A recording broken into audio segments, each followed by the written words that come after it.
Welcome to Intel on AI, the podcast that connects listeners with leaders.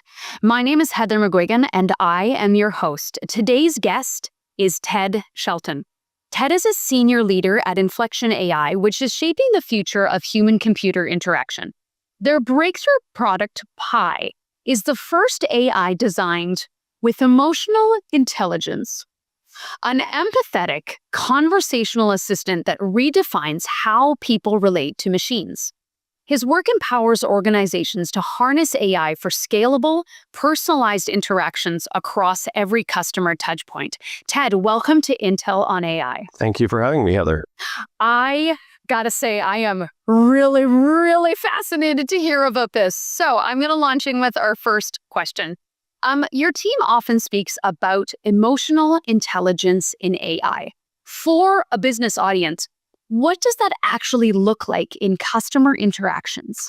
Well, I think the main question in interacting with AI is whether the system is designed to simply answer your question, or whether, in fact, the system can interact and elicit follow-up information and in more depth, and then also answer in a form where you feel like you're being supported in the answer. So, great example, one of my teammates here put a question in ChatGPT and Pi side by side and said, what should I do if I'm pulled over for a DUI? Hopefully not because she was actually pulled over. But anyway, and it illustrates the point. ChatGPT gives a really good, straightforward answer of factual information. Here are things to do and not do during the traffic stop, during the court hearing, whatever it is, right? Pi says, wait, is this happening right now? Are you okay? Right?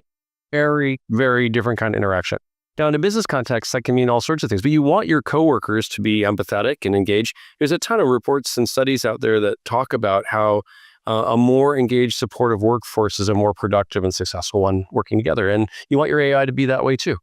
Absolutely. And it's also that the answer can be very different if you are looking ahead at something, if you are hindsight asking a question, or whether you're dealing with an issue right in the moment. That can elicit a different kind of response. Absolutely. And so we actually recruited a panel of 26,000 school teachers and university professors to help us train Pi to have that empathetic, supportive response. Now, how does Inflection's AI approach differ from traditional enterprise AI platforms, especially in terms of speed to insight and value delivery? One of the things that we hear over and over again from our customers is that they don't want a multi-month science project to try to figure out what should we do with AI and how is it going to help us as a company. They want to be able to have something that gets installed and turned on, and from day one, it is useful. And so that our goal in delivering the Inflection AI Enterprise Suite is to be able to deliver something to a company where they can say, hey, I understand how my employees day one are actually going to immediately get value. So one of the things that we do, for example, is we connect our AI to structured data. So maybe you have a database full of procurement information, all your vendors, all your suppliers, all the products you buy. Wouldn't it be great to be able to have your employees be able to ask natural language questions like, I don't know, what would be the impact of 134% tariffs on all the products that I source from China? I know, crazy question. No one would ever ask that. Who would possibly ask a question like that? Why would you need to? Would you need to? But anyway, as a for instance, right? And what you want is you want it to be able to then figure out what does it mean to ask for a product? What does it mean for it to be sourced in China? What does it mean for it to have an amount associated that you spend? And then how do I apply 134%? So we have a whole agent architecture for interacting with structured data. So day one, we can deploy the system and immediately employees in the business can be like, oh my God, this is an unlock for me. We're getting value. Amazing. So Pi is described as the first AI designed with emotional intelligence. And again, earlier we used the word empathetic intelligence, which is actually different from emotional intelligence. So can you share a real world example? The DUI was really great. Is there another example of Pi enhancing a customer experience? Well, so one of the things that I think is really interesting is the way in which Pi is set up to ask questions, not just answer questions. So think of it as Socratic. And so a customer might say, I'm really unhappy with this product, and I don't know what to do. And Pi then might respond again empathetically, saying, "Oh, I'm so sorry that you're unhappy. Our goal is really to try to make sure you're satisfied. I can do a number of things. I can help you facilitate a return, or maybe there's a way that I can help you solve whatever problem you're having that is making you dissatisfied. How would you like me to help you?" Right? Instead of it just jumping immediately to, "Here is the address for returns." Right? Yeah, exactly. Because someone might not want to return a product. I want to know how it works. Or can you take me through a section of the instructions that I didn't understand? Or I'm not using it properly. Can you explain how it is I'm exactly supposed Did you plug it in? Yeah, yeah, totally. So what kinds of business problems are best solved with emotionally intelligent AI today? And which ones are not ready for that kind of technology yet? Well, I think the second question is harder Mhm. because I think almost always an empathetic AI is going to be more valuable than one that is simply factual. I mean, you don't have to immediately go to emotion to be talking about an AI that is simply a better coworker. If I'm doing some work and I am using an AI to do that work, wouldn't it be nice if the AI was also saying, "Hey, that was a great suggestion. Great question," right? I mean, how is it bad? Like, it makes us all feel good to be told, "Hey, you asked a great question." And also the ability for it to follow up with questions, right? One of the things in going back to that example of interacting with structured data, so I asked about 134% tariffs. And then maybe the AI comes back and says, "Would you like to understand what some product substitutions might look like so you can source those same products from somewhere other than China?" Right, as a follow-up question, right? And so having the AI be contextually aware, have a memory of the interaction, and be empathetic and sort of imagine it's working to help you get your job done better, as opposed to just being an answerer. So what is it? What is not ready for that? Boy, I mean, I'll have to think about that. I'll get back to you. Yeah, I'd be curious about an answer where I would sort of go, but whose opinion is it? Or do I straight want the data and not necessarily an interpretation of the data? I wonder if there's times where just the number without any opinion on it, but it's hard to know which industries and exactly which situations that would be in. Yeah. Yeah. You just cued something for me.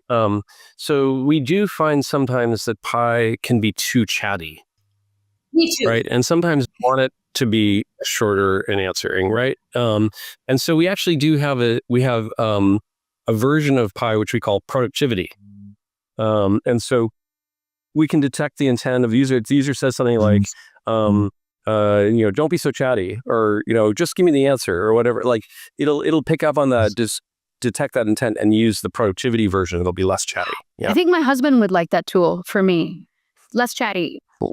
Yeah. Well, let me know. I'll send him a credit card form to fill out. Just tell me what I need to know.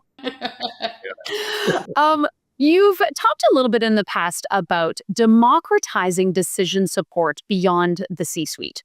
What does that actually enable for frontline employees or middle management to do?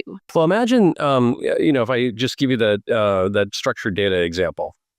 Today, what do businesses have? They have a whole group of business analysts who, if I'm a senior executive, I can say, tell me what the impact of 134% tariffs would be. And so some business analyst has to go and figure out which data sets to go and retrieve that information from and how to do the analysis. So it's a bunch of work. And so I can't let anyone in the company ask a question because I don't have an endless number of business analysts. But what if you did?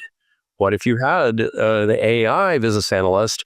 Well, then you could actually let anybody ask questions, right? You could say the warehouse manager is now able to ask questions about, "Hey, how is the volume of products being shipped from China changed from last month to this month? Maybe that's important to the way things are stocked in the storeroom or whatever it is." That warehouse manager now can make better decisions because they have access to tools and data that they don't have access to in a world in which my resource of a business analyst is constrained. I want to ask a question about legacy data debt. How can AI platforms help organizations sidestep or overcome it? Well, I think there are a couple of different forms of legacy data. Um, I think one challenge that a lot of companies struggle with is the quality of their data.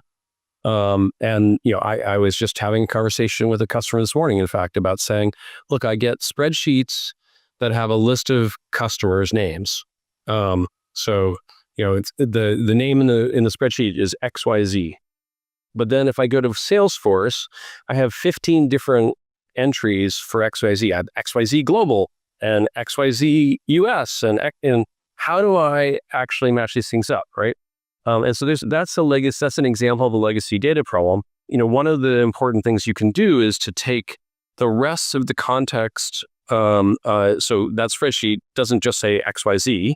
It says we ship this product on this date, and this is the contact that we interact with, and there might be a whole set of data. So I can use an LLM to take the entire context of a particular data element to be able to then compare it to the other data source and figure out which of these XYZs is important, right?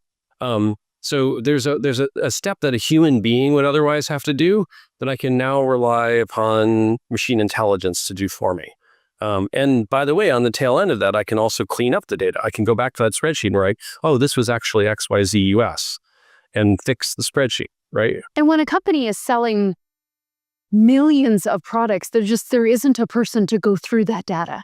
There's not enough time to be able to compile and really understand all of that. So having those systems in place that can properly read that data can only be beneficial to a company. Absolutely. And, use AI, clean up your data. Yes. Yeah. What organizational assumptions do leaders need to let go of in order to fully harness AI in their workflows? Well, look, I think there's probably 4 or 5 things that have to change in the way that we think about work today to really embrace the full value of AI. The first one is that we know how the work needs to be done, right? I think one of the things that every organization, you could be 5 years old or 50 years old or 100 years old. You've, over the time of your business operations, developed certain ways of doing work. And the knee-jerk reaction is to say, well, I'm going to use technology to do the work that I do today faster, but do it the same way that I've always done it. And instead, we need to be thinking about actually, maybe the work needs to be done differently. And so using AI ends up fundamentally changing the processes and the workflows in organizations if we do it right.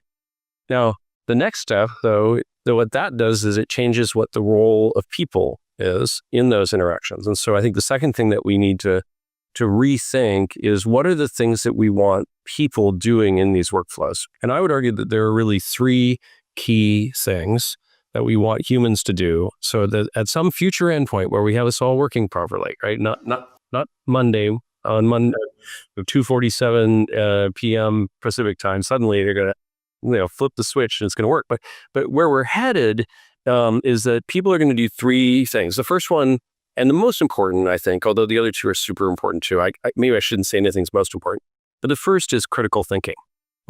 Because what we shouldn't be doing is simply handing over to the machine agency. We need to remain having the super agency to be able to control the future of ourselves, our organizations, and our species. And so if we don't understand how the machine is making decisions, if we don't understand what it's doing, then we've actually lost agency. And so we need to be able to have the critical thinking to oversee the machine so that we are responsible for and accountable for the decisions the machine is making.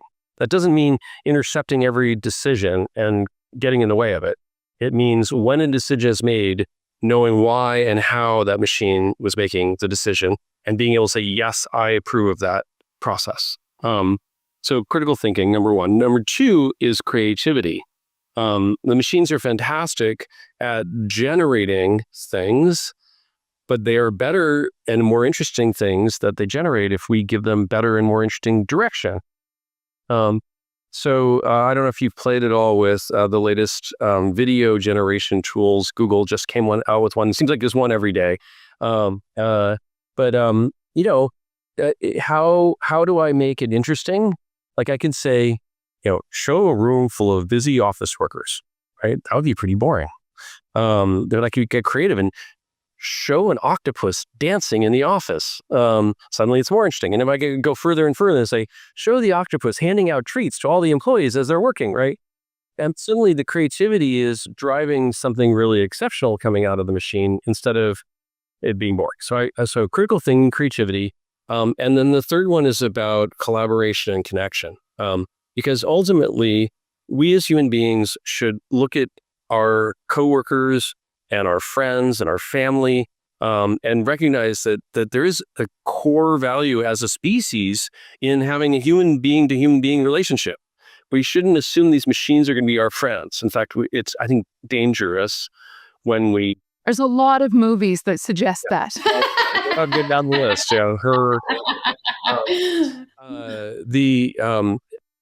The connection and the collaboration needs to really be human to human. So I think what we want to do is we want to redesign work so that humans are doing those three things: critical thinking, creativity, and then these connections and collaboration. And then that leads, though, to the third thing, which is we have to redesign organizations. So many organizations are, people are valued based upon the number of people they manage. And the hierarchies that are created, right? It's like, it's not about outcomes. It's not about quality. It's not about, morale of employees. It's not about, like, there are all sorts of other things that we should really be organizing and managing organizations around. So that's got to change. And so by the time you've changed those three things, then you're suddenly in the business, you're changing your business model, and you're changing your operating model. And so in my view, I mean, I'm maybe too close to this, but I think we are at the precipice of a major transformation in work. Along the lines, I mean, I think many commentators have talked about the origins of the top-down pyramid-based management structures that were introduced initially with railroads, but then sort of took over all Western business in the early 1900s. And we've lived in that world now for 150 years-ish, and it's coming to an end. And we're going to radically change from those hierarchical organizations to network organizations. And leaders are going to have to let go of more control, have more distributed decision-making, have more communication between all the actors within their organizations. It's going to be really, really big change coming over the next decade. Do you think that can happen with this current generation of corporation owners, or do you think it's going to happen with a younger generation that's not relearning concepts, but learning them in this new way to begin with? I'm a grandfather, and that was an ageist question. A little bit, but it's tough. It's tough to change. I think it's tough for young people to change too. I don't think it has to do. I think as a society, we do a bad job of teaching people adaptability, and I think that the roots for that go back to as a species, what the strengths and weaknesses were within a tribe. If you were sitting, in the bushes and you hear a sound, you pretty instantaneously need to know, is that a tiger coming to eat me, or is it just my friend coming back from the hunt? And once you've learned the sound, like that is a resilient benefit to you to know the difference between those two sounds. So you leap up and run if it's in fact the tiger, right? So people survive if they, build up a world model, and then those world models remain relatively consistent. And the problem for us today is that our world models cannot be consistent at the pace at which technology is changing. Whether it's, in my youth, the personal computer, and then the local area network, wow, and the floppy disk. And, I remember my computer being upgraded from 32K of memory to 48K of memory. What an amazing day that was. If I was stuck there, right, imagine, like, my watch has more memory than that, right? So I've had as a technologist and a business person to be very adaptable during my lifetime. And I think we're all capable of it. I just don't think we create the right incentive models for it, and we don't teach it. And we need to fix that. That's an awesome, awesome answer. Thank you so much. As companies shift to AI-powered experiences, how should leaders be thinking about trust and transparency in automated systems? Well, I think this gets a little bit back to my point about critical thinking. As we use artificial intelligence and automation of all kinds, I think there's an enormous risk that we embed the existing biases that we have in our processes into these new systems. There was a very early experiment done, now we're talking a decade ago, I think, by Amazon in using AI to review resumes. And to train the system, they used resumes that they had humans review in the past. And so they had a scoring system in which they knew that humans had said this was a good resume or not, and this was ultimately someone we hired or not. Well, what they discovered was that when they trained the model, that the model tended to hire white men. Okay, but that wasn't a problem with the model. That was a problem with the data. That was a problem with all of the humans who had hired in the past who were biased toward white men. And so that bias was brought into the automated system. And so I think as companies, we have to be very diligent about understanding garbage in is garbage out.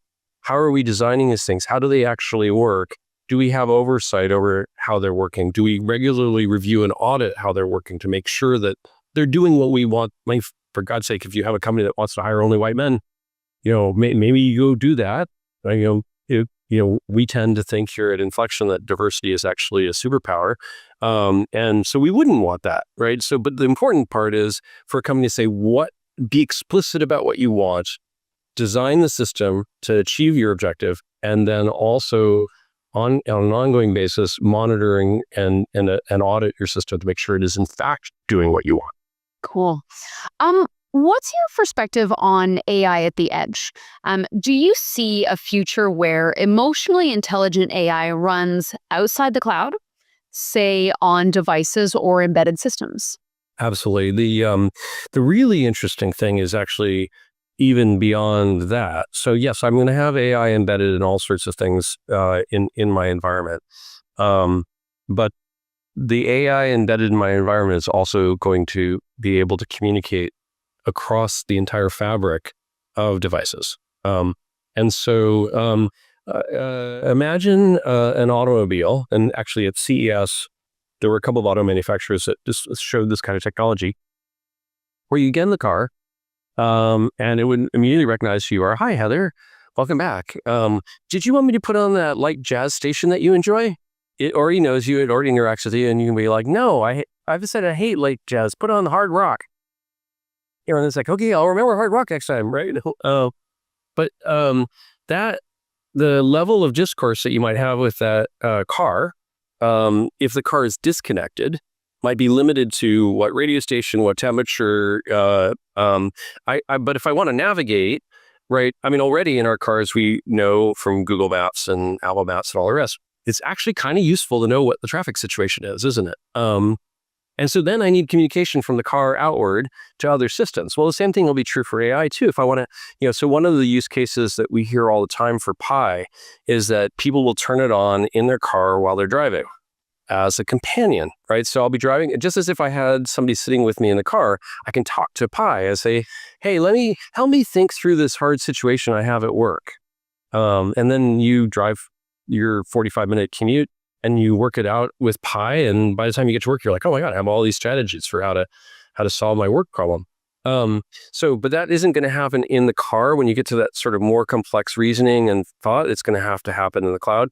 So the AI will be embedded in edge systems and will be able to do certain kinds of tasks in a completely disconnected way, but we'll also have the ability to connect into larger and larger mesh networks of different capabilities as my needs change or expand.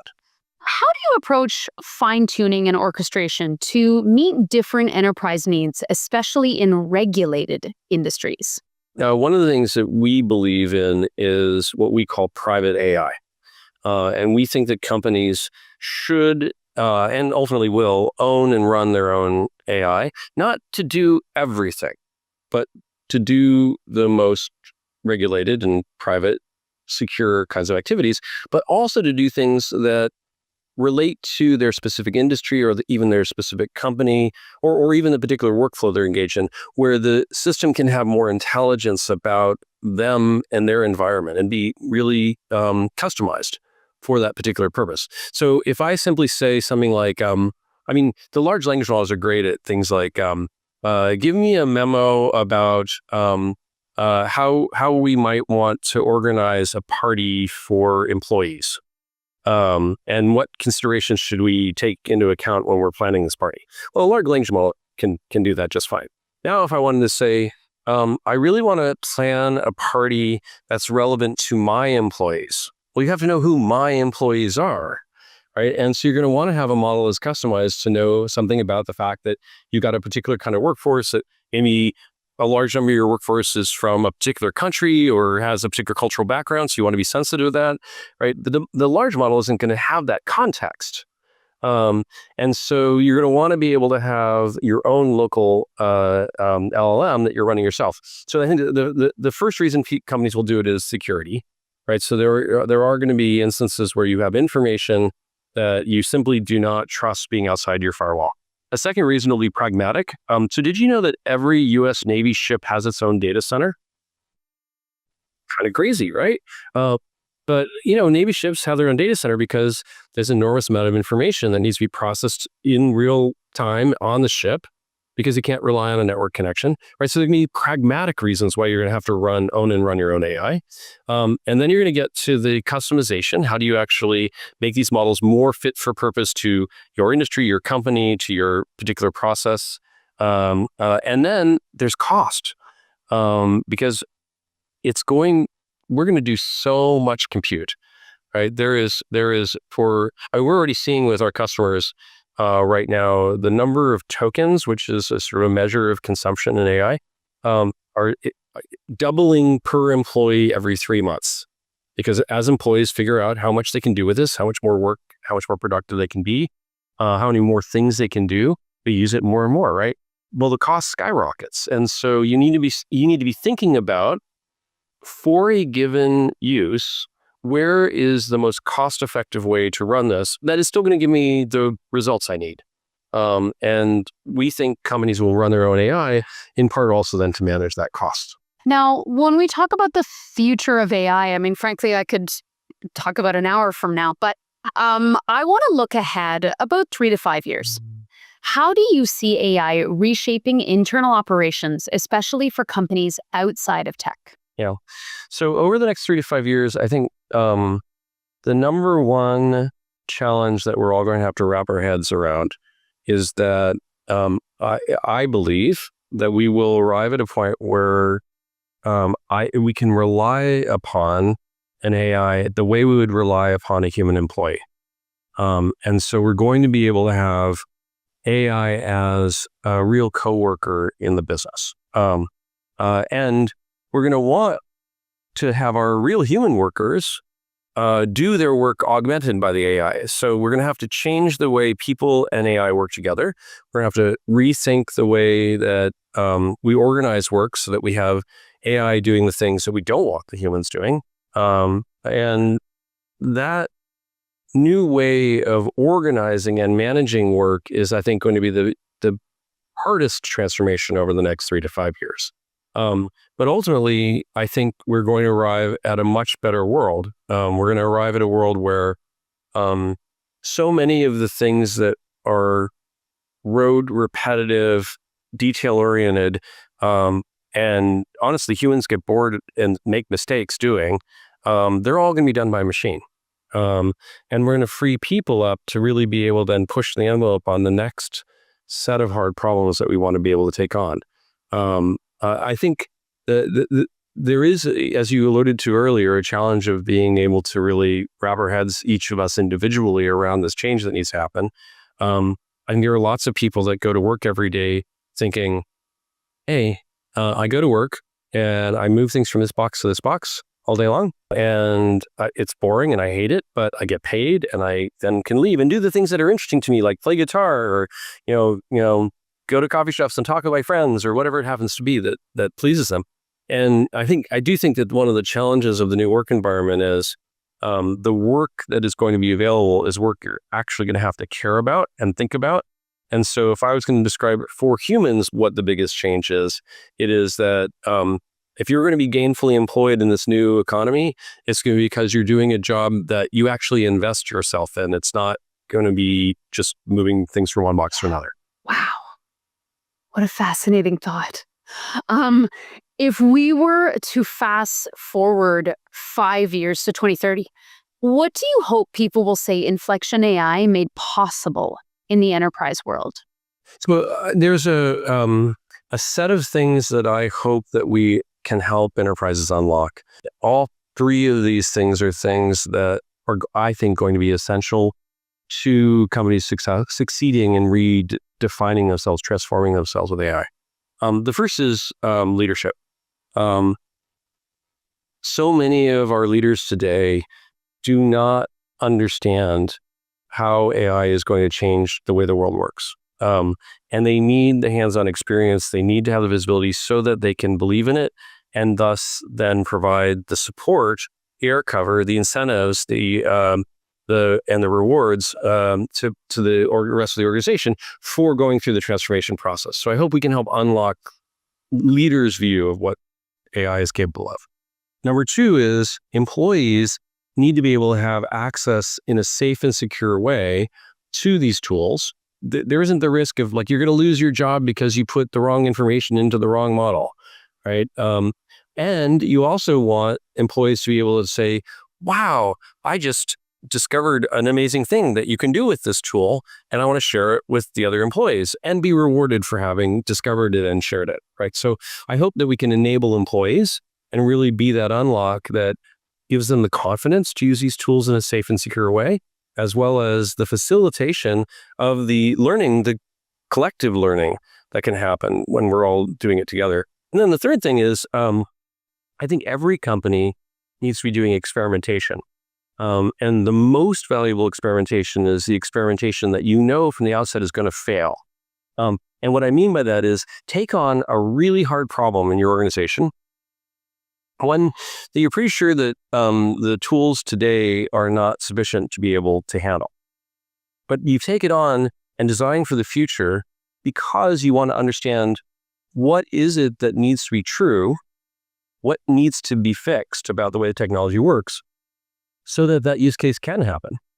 And that way, now you've actually got an organization that is thinking about the future, not thinking about the past. So I hope we can unlock that too.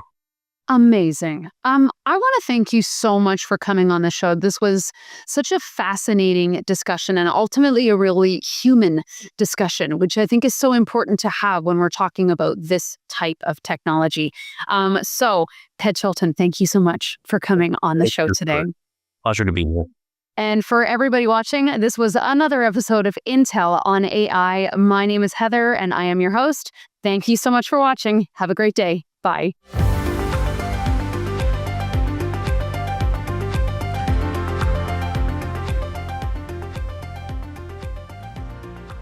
Visit intel.com/AI to learn more.